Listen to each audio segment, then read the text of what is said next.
Welcome back. Today we are going to make an all-natural hand sanitizer. Are you ready? You're going to start off with your empty 15 milliliter bottle or whatever size you want for this one, right? I like these small ones because they fit my purse rather nicely.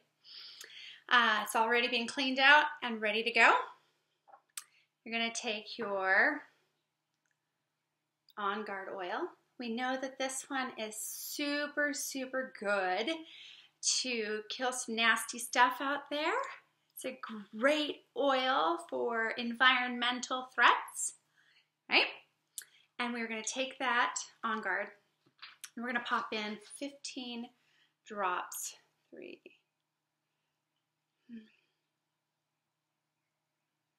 15 drops of that oil right into your empty bottle.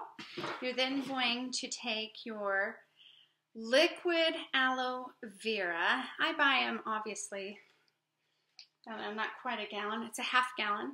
Buy it by the half gallon. I order it off Amazon, or I get it at my local natural grocery stores, things like that. You can get it at Whole Foods or Vitamin Cottage, whatever. And then you're going to top it off with this. And I'm going to try to do it while we're talking here for a moment. It's a little tricky not to get too much in that bottle.